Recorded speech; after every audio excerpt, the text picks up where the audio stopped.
E tani të dashur shikues, ashtu si që paralajmëruam, kemi kënaqësinë të ndajmë studion me arkitektin e mirënjohur Arber Shalën, me cilin do të flasim për dëmtimet e kryeqytetit nga ndërtimet e tepërta në të, dhe sa kemi ndërtimet e tepërta apo jo në kryeqytet.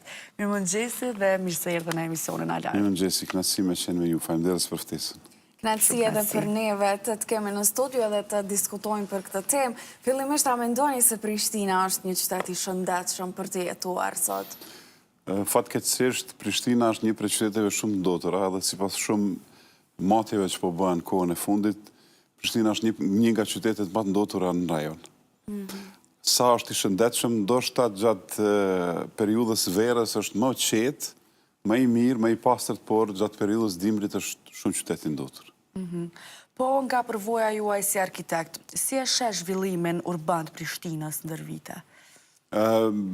Jo mirë, jo kënaqshëm, ndoshta më mirë me thonë, sepse kemi pas mundësi shumë më të mira me zhvillu qytetin në një drejtim shumë më të mirë, shumë më të suksesshëm, por janë bërë disa intervenime për të cilat gjeneratat e ardhshme kanë me i pagu ato.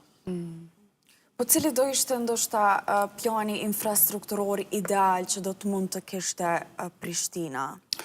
Plane ideale kur nuk ka, po tentativa për me e bo sa ma mirë gjithmonë duhet me egzistu. Prishtina, nëse e dini, ka fillu qysh para 10 apo 12 viteve implementimin e rrugës A, cila nuk është përfundu edhe sot, e ka qenë edhe premtim i kryetarit aktual që do të përfundoj në një afat sa ma shpejt. Ajo rrugë i takon është e një rëndësie shumë të madhe, për shkak se kishte me e shkarku qytetin, është unazë qytetit, po ja që edhe ajo nuk është përfundu, e ka dhe shumë rrugë tjera që duhet më përfundu. Pra, pikës pari, mendimi im është që në qytetin e Prishtinës duhet rregullohet edhe duhet përmirësohet infrastruktura. Të tjera të vinë nga dale pastaj. Po infrastruktura është shumë e rëndësishme, posaçërisht infrastruktura rrugore. Po si pas jush, cilat janë pasojat më të mëdha të ndërtimit të pakontrolluar që bëhet në Prishtinë? Shqoni, ndoshta nuk isha mujt me cilësu ndërtimi pakontrolluar. Në ndërtimin e Prishtinë, s'paku nuk ke mundësi me ndërtu pa marrë një leje ndërtimore. Unë jam vetë pjesë e atij procesi, do thotë, kur do që ne kërkojmë me ndërtu një objekt të ri, duhet me ju nënshtru ligjeve që janë në fuqi. Aplikimi për kushte ndërtimore, aplikimi për leje ndërtimore dhe pastaj fillon ndërtimi. Mirë, po këtu ka disa faza edhe normalisht që janë disa procese në tentativë për me rregullu, po ato përshkaktojnë probleme tjera. Kështu që është ndërtimi i pakontrolluar. Duket shpesh në disa lagje në Prishtinë për shkak të ngritjes së shumë objekteve që është e pakontrolluar, për shkak se mungon infrastruktura dhe tipet përshtypja. Po në të vërtet, ndoshta këto 10 vitet e fundit është një zhvillim më ndryshe në krahasim me para 2010-s, nëse keni parasysh lagjen Dodona, për shembull, se shkoni aty, do t'i shihni objektet shumë afër njëra tjetrës, gjë që ndikon shumë në cilësinë edhe të jetesës, edhe të aspektit psikologjik. Po një ndër problemet kryesore që e kanë qytetarët e Prishtinës është edhe parkimi, se s'është mendu shumë për këtë pjesë. Parkimi, qasja në rrugë, qasja më e lehtë, hapësirat, ndriçimi, si e vlerëson këtë pjesë nga aspekti profesional? Është e vërtet, do thotë, nëse e keni vrejt në orë caktume, kur janë ato orat pik që i thojnë, do thotë, kur qarkullojnë më shumë të vetura, shifni që ka një të lëvit madhe. Shkaktim të lëvis, posaçërisht bën edhe kjo pjesa që ti kur afrohesh afër banesës ku ti jeton, nuk ke parking mjaftueshëm dhe ti sillesh për me gjetë një parking në rrugë. E parkingu në rrugë shkakton ato telashet, kolonave të mëdha, mungesa e parkingjeve. Në anën tjetër, është edhe keq përdorimi që është bën nga shumë ndërtues, sepse të gjitha objektet që ne i projektojmë me norma në fuqi, ti do të duhesh me siguru gjelbrimin edhe parkingun e mjaftueshëm. Mirë, po pastaj gjatë rrugës, gjatë ndërtimit ajo keq përdoret, edhe ti një kat caktum të ndërtesës tënde në bodrum e keq përdor. Nuk e lejon që të bëhet parkingu i nevojshëm, jashtë nuk miresh me parkingjet mjaftueshme, gjelbrim pa mjaftueshëm, dhe gjitha këto gradualisht në çdo objekt shkaktojnë të lashët që i kemi sot. Pra, mendoj që një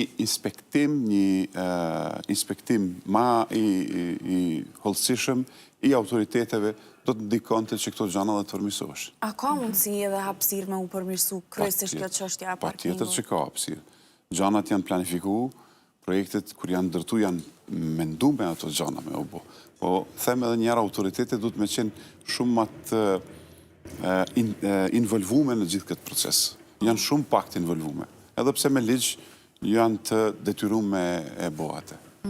Po si është një rolin e komunës së Prishtinës në këtë proces? Po shqyqo, me autoritetin që ka në komunën e Prishtinës, menaxhon komuna e Prishtinës, drejtorit përkatëse. Për planifikim, ndërtim, është drejtori urbanizmit. Pastaj është inspektorati e kështu me radhë, më thonë, basë si kanë ata gjitha ato drejtori. Ata nuk është që nuk janë të involvum. Më thonë, ne spaku leje ndërtimore pa aprovimin e drejtorisë urbanizmit nuk mundemi me e marë. Po unë po e them që pastaj implementimin në teren duhet jetë sa ma i kontrollum, sa ma i vrojtum, inspektorët ma prezent e kështu me radhë. Janë shumë procese që në përgjithësi nuk po respektohet sa do duhej. E kjo shkakton edhe shumë të lashet që ju vetëm se po i përmendni. Okej, me që jemi këtu të mbi ngarkimi i qytetit edhe të mbi ndërtime, po e quaj ashtu, ka ndërtim intenziv, po ndoshta shumë të rinj sot nuk arrin me përballu çmimin e një banese, apo mendohet ma shumë për banimin social, apo ma shumë për përfitime, apo si po shkon kjo sipas aspektit profesional? Në ndërtimet në Prishtinë, aspekti social mungon, në kuptimin e banimit social, falni. Sepse banimin social nuk e trajton një individ privat. Banimin social e trajton pak më shumë shteti, qeveria, dhe thot Ministria e Planifikimit. Diçka janë të bë ata në këtë drejtim, po jo në komunën e Prishtinës, nëse s'gaboj janë disa komuna tjera. Ndërtimet në Prishtinë kryesisht inicohen nga investitor privat. Edhe normalisht që tentativa për me përfitu, në këtë rast, nga ndërtimet është e madhe. Por edhe këto çmime që po i shohim sot, janë ndoshta dy faktorë që kanë ndiku. Faktori nëmër 1 është vetë inflacioni, që kanë ndodhur këto vitet e fundit, 2, 3, 4 vitet e fundit. Në anën tjetër është edhe shfrytëzimi i momentit, apo ngritja e çmimeve në mënyrë artificiale.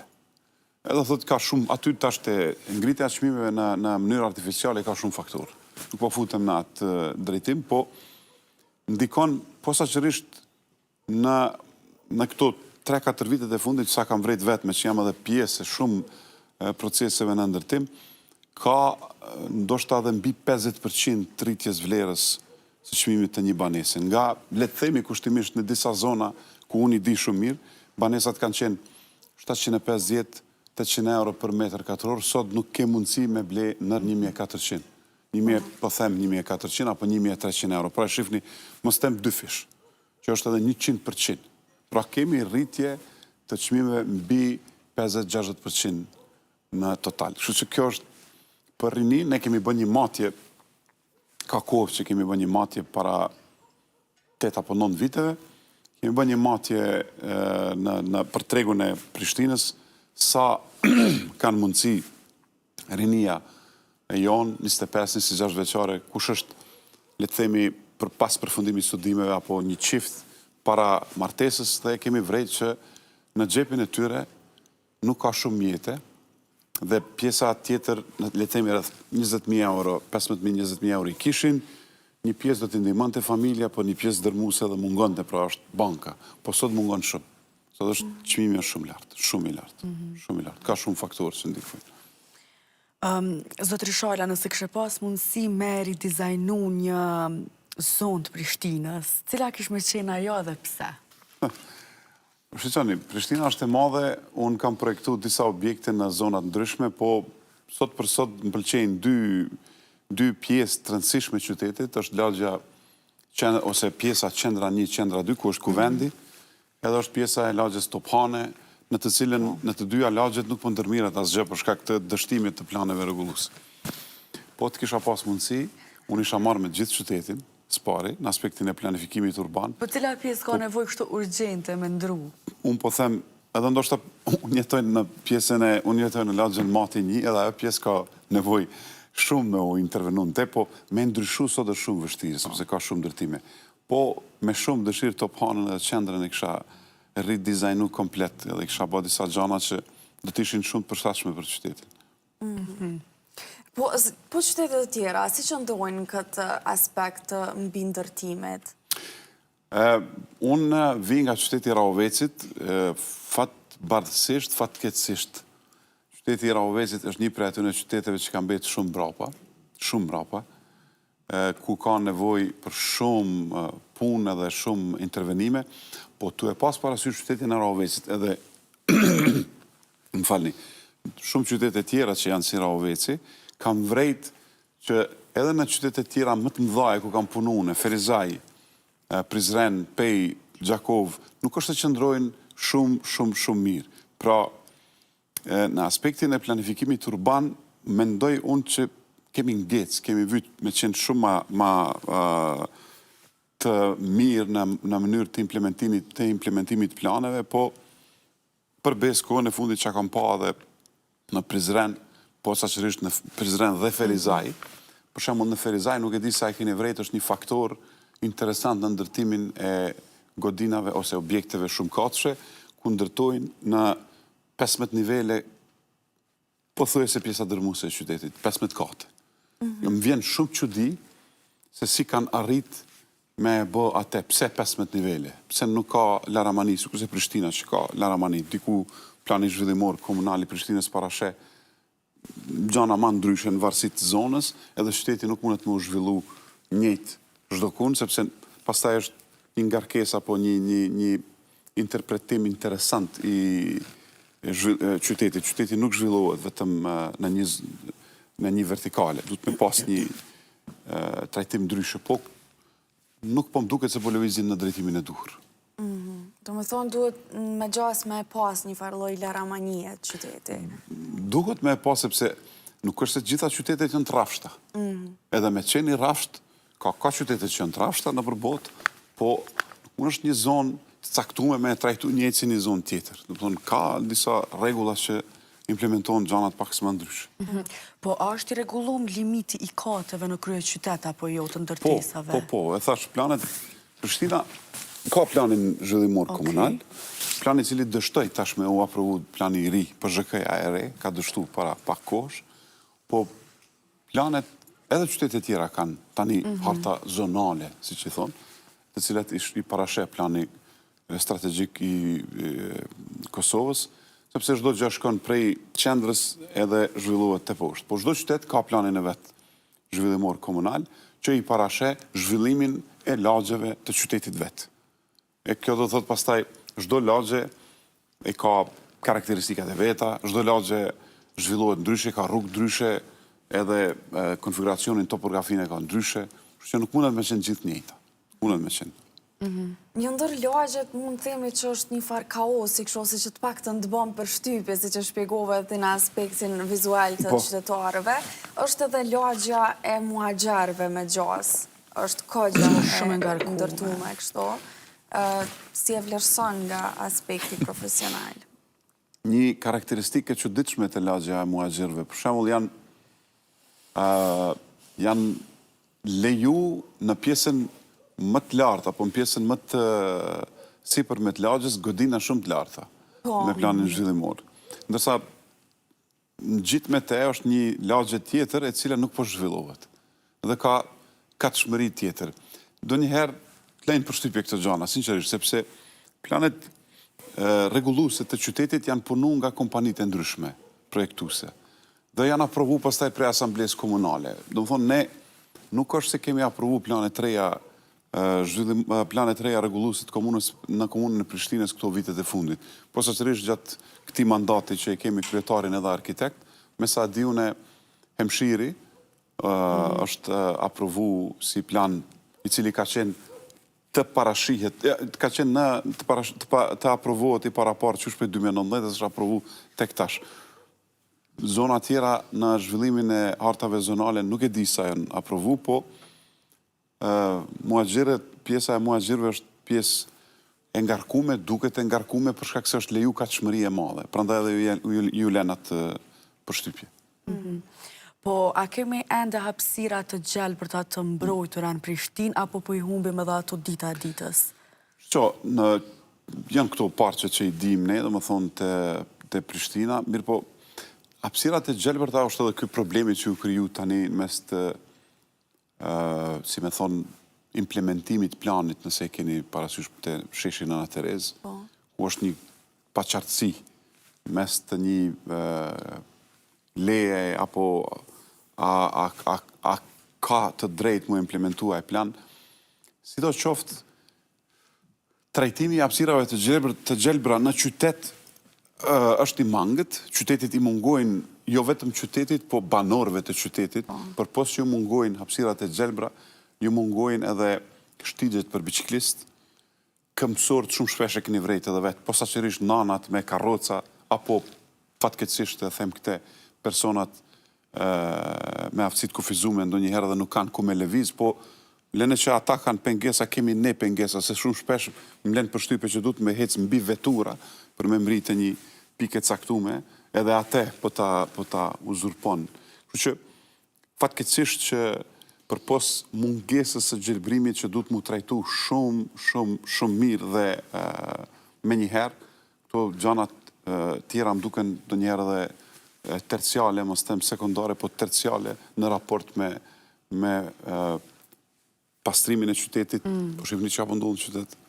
Më thonë është kjo gërqi që është kriju, une kam lëviz djenë mbrëmje dhe pash para lokaleve ishin, s'po them qindra, thasë është shumë një numër i madhë, me thonë, po nëse i mersh do 20 metra, sinqerisht janë qindra, thasë grumbullum, që nuk është bë pastrimi i qytetit. Kemi një qytet shumë ndotër, kemi E pas të gjithmonë. mërshme që ka është ndodhë, sepse që aty po kalojmë ne, dhe në fund kush po pagun për atë vetë ne, shëndeti jonë. Nuk e, në më thonë, për shkak disa i nateve në mes të kompanive, ne po e vujmë, del në mbrëmje dhe s'ke ku me ecë. Ballafaqohesh me papastërti dhe e dim ne që ka shkaktojnë ato papastërti. Na shumë mirë e dim në shëndet sa ndikone. Shumë e vërtet. Ka cili drejtim mendon që do filloj edhe të zgjerohet Prishtina me ndërtime? Prishtina, nëse keni parasysh lagjin Prishtina Re zona Perëndim, që është ka jugu, ajo është zonë që është duke u zhvillu dhe ka më zhvillu shumë. Zona tjera është pjesa industriale ku ka veriu që shkon ka Mitrovica. Qyteti ka nevoj për aprovimin dhe implementimit e planit zhvillimor komunal, i cili parashek të zona.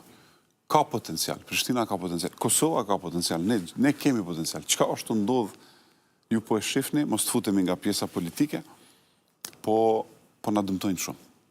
Po na dëmtojnë shumë. Kështu që pjesa jugore ka potencial të madh, se ka mundësi me u zhvillu, po dhe përmirësim duhet me pas patjetër. Cila do ishte ndoshta një këshill ose një diçka që kishe dashur mos me u përsërit më për sa i përket planit infrastrukturor të Prishtinës, që ndoshta është bu me gjaz deri tash, po s'kishe dashur. Dodona. Uroj që Dodona edhe një pjesë e Fushë Kosovës mos përsëritet asnjëherë. Sepse janë duke jemi duke shku 2025-2026, pra jemi duke ecë për para dhe ne po bëjmë gjana për cilat do t'i paguajnë gjeneratat, sepse ai një individ që e bën ato dhe jeton ato, nuk është e mirë. Pra, nuk isha me pas dëshirë si arkitekt me i pa ato probleme që po i shoh në 2025. Po të rinjve që po studiojnë arkitekturën edhe dojnë me ndiku pozitivisht në qytetin e tyre, çfarë mesazhi ju kishe dërgu? Që të rinjt kanë potencial shumë të madh, sepse sot, do thot, ata kanë mundësi me dalë edhe jashtë me studiu. Normal që i përfundoj studimet edhe këtu, po një pjesë studimeve, sepse arkitektura është 5 vjeçare, pra është bachelor edhe master, munden masterin me e boj jashtë, i këshilloj që me i analizu mirë këto gjana, me i pa mirë këto sende, dhe në një të ardhme të afërt me i implementu sa ma mirë, dhe jo me i përsërit gabimet që në bë këtu të ne. Faleminderit shumë. Faleminderit për krejt informacionet që na i dhe, për intervistën e këndshme, edhe po shpresojmë me të pas prapë në studio, edhe na i herë për na i sen pozitive në këtë qytet. Ka gjona që mundemi të mira me i diskutu, pse jo, ka shumë gjona të mira që mundemi me diskutu. Faleminderit juve për ftesën, edhe ju uroj sukses, uroj që kanë bërë. Shumë faleminderit. E tani të